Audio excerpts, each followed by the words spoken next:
પધારેલા સર્વે અમારા ભક્તજનો, અમારા અનુયાયીઓ, અમારા શિષ્યોને અમારા તરફથી ચારણ જ્યોતિ દરબાર તરફથી જય માતાજી, જય પિતૃદેવ, જય પિતૃનારાયણ. પિતૃનારાયણ ભગવાનની અસીમ કૃપા તમારા બધા ઉપર સર્વે યજમાનો ઉપર બની રહે એવા અમારા આશીર્વાદ છે. પિતૃનારાયણ સદાને માટે તમને સૌને સુખી રાખે અને તમારી મનોકામનાઓ પરિપૂર્ણ કરે. આજે મોસ્ટ ઓફ જે વધારેમાં વધારે પ્રશ્ન છે અને આજે લોકો જે સમસ્યાઓથી ઘેરાયેલા છે અને વારંવાર આ દરબારની અંદર આવેલા જેની અરજીઓ લાગેલી છે એ તમામના પ્રશ્ન આજે મોસ્ટ ઓફ એવા જ છે કે પિતૃદોષ એટલે શું અને પિતૃદોષનો ઉપાય શું કરવો, શેના કારણે અમે દુઃખી છીએ. જે તમારો આ પ્રશ્ન છે બહુ સારો પ્રશ્ન છે અને બધાને જાણવા લાયક પ્રશ્ન છે અને આ પ્રશ્નનો જવાબ બધાને ઉપયોગી રહેશે. પહેલાં તો આપણે એ જાણી લઈએ કે પિતૃદોષ કોને કહેવાય. હવે પિતૃદોષ એટલે તમે કોઈ પણ કામ કરો એ કામની અંદર તમને સફળતા ના મળે, ગમે ત્યાંથી તમે કોર્ટ કચેરીથી ઘેરાયેલા રહો, કોઈ પણ કાર્ય કરો એમાં તમને સિદ્ધિ ના મળે, તમારું ઘર અથવા તમારું રેસિડન્ટ એરિયા જે છે કે તમારું ધંધાનું સ્થળ છે, ફેક્ટરી છે, દુકાન છે, ઓફિસ છે, જે કંઈ ગોડાઉન છે ત્યાં કને કુદરતી રીતે એક પીપલનું વૃક્ષ દિવાલોમાં ઉગી નીકળશે. જો તમારે ત્યાં પિતૃ તરીકે કોઈ આત્મા ભટકતો હશે અથવા તમે જે જગ્યા, જમીન, ગોડાઉન, દુકાન, ઓફિસ કે રેસિડન્ટ એરિયા માટે ફ્લેટ, ઘર, બંગલો, ટેનામેન્ટ, રો હાઉસ કંઈ પણ ખરીદેલું છે એની અંદર જો પીપળાના વૃક્ષો તમને દેખાય તો સમજી લેવું કે તમારા ઘરમાં અને આ જગ્યા ઉપર કોઈ પણ આત્માનો હાવી છે. આ આત્મા અહીંયા હાવી થયેલો છે એટલે તમારા પિતૃદોષ તરીકે અહીંયા એ માટીની અંદરથી આર પાર ઉગી નીકળેલું એક પીપળનું વૃક્ષ જે તમને લાઈવ દર્શન આપે છે એ તમારા પિતૃદોષની મોટામાં મોટા નિશાની. બીજું, તમે કર્જમાં સદાને માટે ડૂબેલા રહેશો. તમારે ત્યાં કોઈ પણ લગ્ન લાયક દીકરી, દીકરા કે તમે પોતે હશો, બરાબર, તો તમારા મેરેજ નહીં થાય, થશે તો બહુ લાંબી ઉંમરે થશે તો એ મેરેજ જીવન તમારું ટકશે નહીં. જો પિતૃદોષ છે તો ડાયવોર્સ થઈ જશે અથવા એ લોકો સુસાઇડ કરશે, આત્મહત્યા કરશે, આવી કોઈ પણ ઘટનાઓ ઘટશે. કાં તો તમારા સંતાન મેરેજ થઈ ગયું અને ટકી ગયું તો પછી તમારે ત્યાં સંતાનો થશે નહીં, સંતાનોના પ્રોબ્લેમો બધાને ઊભા થશે, જેને પિતૃદોષ છે તેને. અને જો કદાચ સંતાન થાય તો એને મોસ્ટ ઓફ વધારેમાં વધારે દીકરીઓ થશે, દીકરાઓ ઓછા થશે. જેના ઘરમાં વધુ દીકરીઓ પેદા થાય એટલે સમજી લેવાનું કે તમારે ત્યાં પિતૃદોષ છે. અને પિતૃદોષ તમારે જે છે એ કોઈ પણ સ્ત્રી પક્ષનો છે.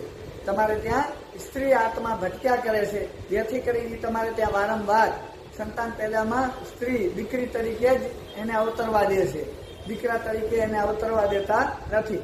કોઈ પણ આત્મા તમારે ત્યાં દીકરા તરીકે સંતાન અવતરતું નથી, પેદા થતું નથી તો સમજી લેવું કે જો દીકરીઓથી તમારું ઘર ભરાઈ જાય છે તો તમારે સમજવાનું કે તમારા પિતૃદોષ છે.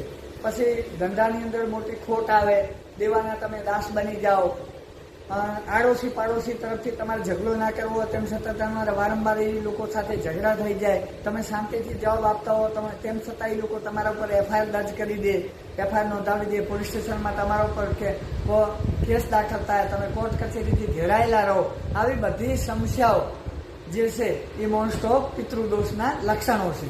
હવે પિતૃદોષના લક્ષણોમાં આપણે વિશેષ કરીને જોવા જઈએ છીએ તો બીમારીથી આપણું ઘર પરિવાર ઘેરાયેલું રહે, રિપોર્ટ બધા નોર્મલ આવ્યા કરે, તેમ છતાં આપણને બીમારી ઘરમાંથી જતી ના હોય અને દવાખાનાના ખોટા ખર્ચા અને ખોટા બિલ હોસ્પિટલોના આપણા ઉપર ચડ્યા કરતા હોય. વારંવાર આપણે હોસ્પિટલે જવું પડે, હોસ્પિટલથી પાછા આવીએ લાખો રૂપિયાના ખર્ચામાં અને દેવામાં ડૂબી જતા હોઈએ છીએ આપણે અને લાખોનું આપણા ઉપર દેવું થઈ જતું હોય છે. એ પિતૃદોષના મેન લક્ષણો છે, બરાબર. હવે પિતૃદોષની મેન જે જળ છે એ એવું છે કે પિતૃદોષ જે વ્યક્તિઓને છે એ લોકોને ચૈત્ર મહિનો, ભાદરવો મહિનો, આસો મહિનો અને કાર્તક મહિનો જ્યારે ચાલતો હશે, બરાબર, વિક્રમ સંવત પ્રમાણે, વિક્રમ સંવતના વર્ષ પ્રમાણે જ્યારે ચૈત્ર, ભાદરવો, આસો અને કાર્તિક માસ જ્યારે ચાલતા હશે ત્યારે તમારે સમજી લેવાનું કે તમે બાકીના જે મહિનાઓમાં કમાણા હશો 12 મહિનાની અંદર, 8 મહિનામાં, એ આ 4 મહિનાની અંદર તમારે ગુમાવવાનો થશે. કરોડો રૂપિયા કમાણા હશો તો તમારે આમાં ગુમાવવા પડશે. આ વખતે તમે કોઈ બિઝનેસ ચલાવતા હશો, ધંધો ચલાવતા હશો, વ્યવસાય કરતા હશો તો તમારે સામે વેપારીને પેમેન્ટ ચૂકવવાનો છે, એ પેમેન્ટ પણ તમે ચૂકવી નહીં શકો. અને એના પૈસા પણ તમારા ઉપર ચડેલા રહેશે. એનું બિલ તમે નવા વર્ષમાં ચૂકતે નહીં કરી શકો અને દેવાથી ઘેરાયેલા રહેશો, દેવાથી કર્જથી ઘેરાયેલા રહેશો.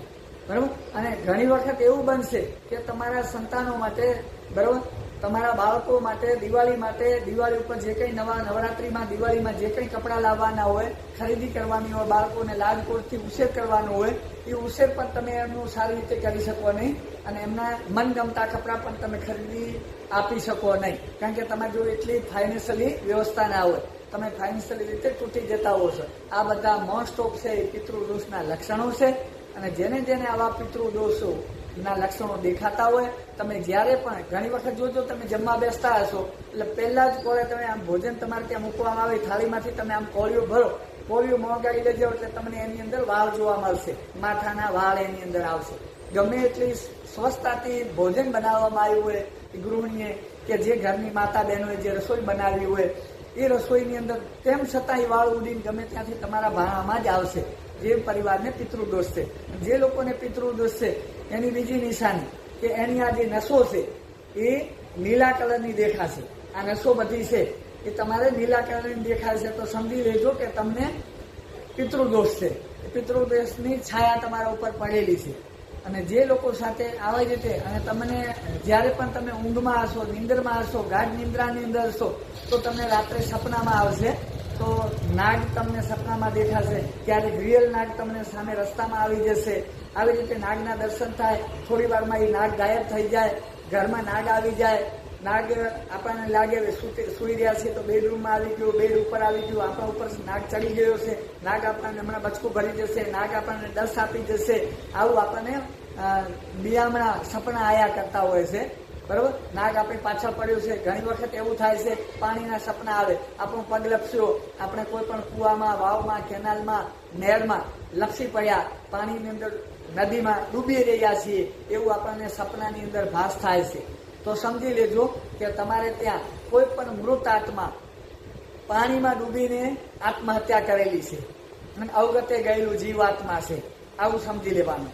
સર્પદંશના જો તમને સપના આવતા હોય તો સમજી લેજો કે તમારે ત્યાં સર્પદંશથી મૃત્યુ થયેલું કોઈ પણ આત્મા છે, જે પ્રેત આત્મા અત્યારે વાયુ સ્વરૂપે તમારી આજુબાજુમાં આભામંડળની અંદર ભટકી રહ્યું છે વાયુ સ્વરૂપે, અને તમારી પાસે અપેક્ષાઓ રાખે છે. હવે એક જ પરિવારના ઘણા બધા સદસ્યો હોય, એમાં બે ભાઈઓ હોય, તો એક ભાઈ સુખી સંપન્ન હોય, એક ભાઈ દુઃખથી ઘેરાયેલો હોય, એને જ આવા પિતૃઓને કેમ લક્ષણો દેખાતા હોય છે, બીજાને નથી દેખાતા?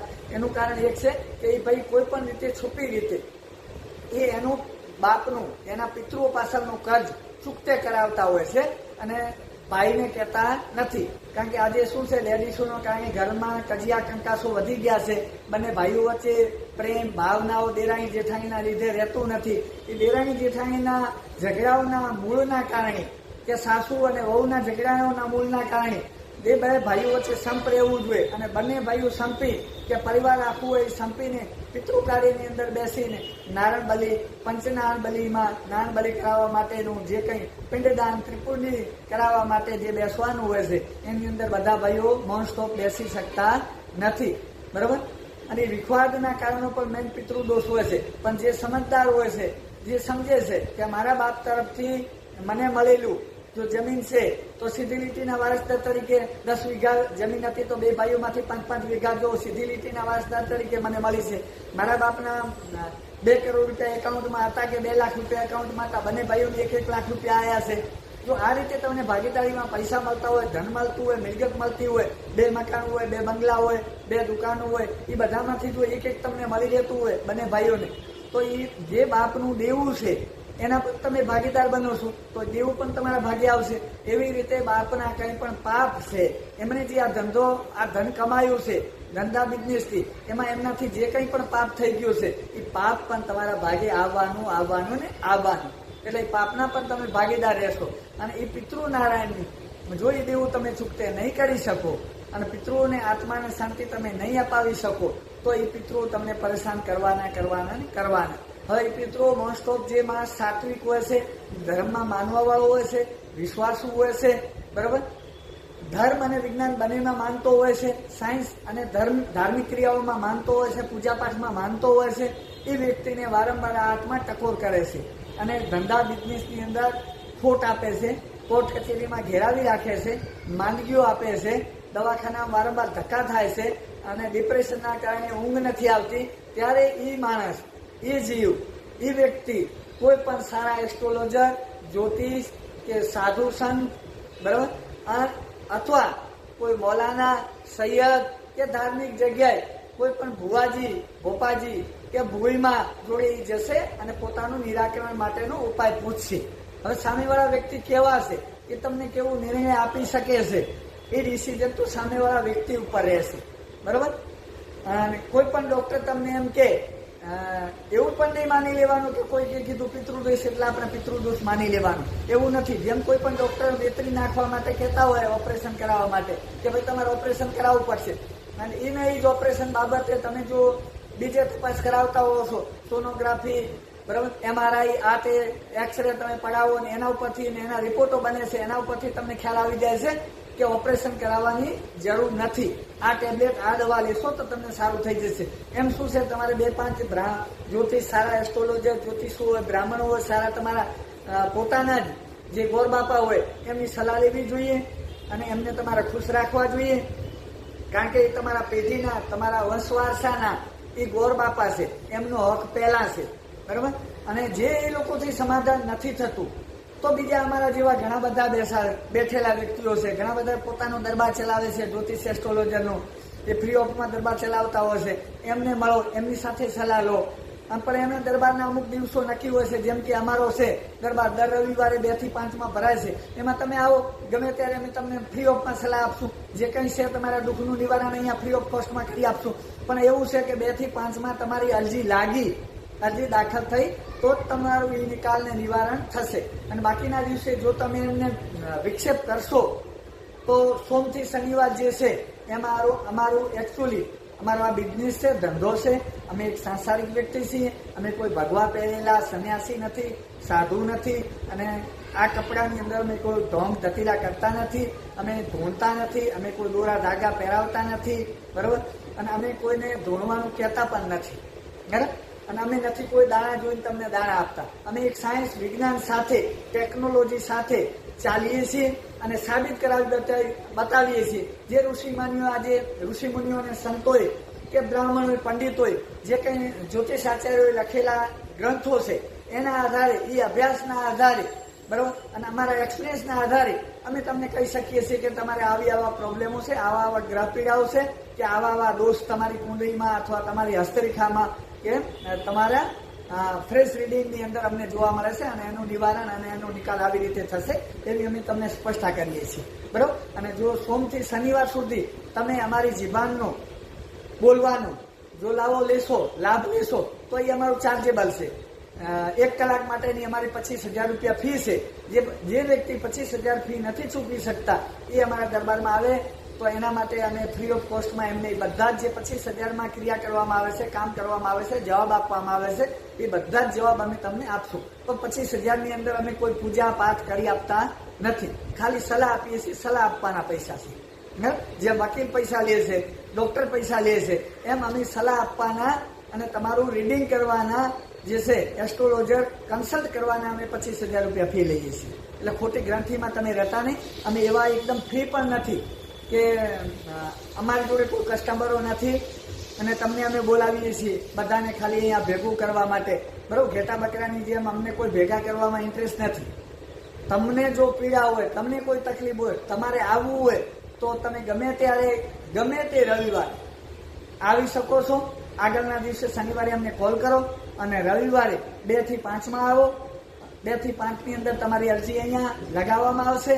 એ અરજી તમારી લાગી ગઈ, એનો ડ્રો થશે અને ડ્રોની અંદર અરજી તમારી લાગી, એની અંદર તમારું નામ, તમારી સમસ્યા, તમે કયા ગામથી આવ્યા, તમારો કોન્ટેક્ટ નંબર શું છે, એના ઉપરથી અરજીમાં તમને અહીંયા જાહેરમાં બોલવામાં આવશે. એનો લાઈવ વિડીયોગ્રાફી થશે. એ વિડીયો અહીંયા દરબારમાં આવ્યા પછી વિડીયોગ્રાફી લાઈવ છે એ અમે અમારા સોશિયલ મીડિયા ઉપર મૂકશું. એને તમે બંધ નહીં કરાવી શકો. જો તમારે પર્સનલ કોઈ મેટર હોય તો તમે આ જાહેરમાં ના આવો, ગમે ત્યારે બીજા કોઈ બ્રાહ્મણની ખાનગીમાં એમની સલાહ. અને જાહેર દરબારમાં આવશો તો આ તો અમારું કામ છે એસ્ટ્રોલોજરનું, બરાબર. અને અમારા દરબારમાં જે કંઈ આવશે એની વિડીયોગ્રાફી થશે. વિડીયોગ્રાફી છે એ લાઈવ થશે. એમાં તમે અમને મનાઈ નહીં કરી શકો, રોકી નહીં શકો. અને તમે કહેશો તો પણ એ અમે બંધ નહીં કરીએ. બરાબર? એટલે એ વિચારીને તમારા દરબારમાં આવવાનું, તમારા પ્રશ્નો કરવાના. પ્રશ્નો તમારા યોગ્ય હોવા જોઈએ અને યોગ્ય પ્રશ્નોનો તાત્કાલિક તમને ઉત્તર આપવામાં આવશે. સર્વે ભક્તોને, સર્વ અમારા અનુયાયીઓને, અમારા ભક્તોને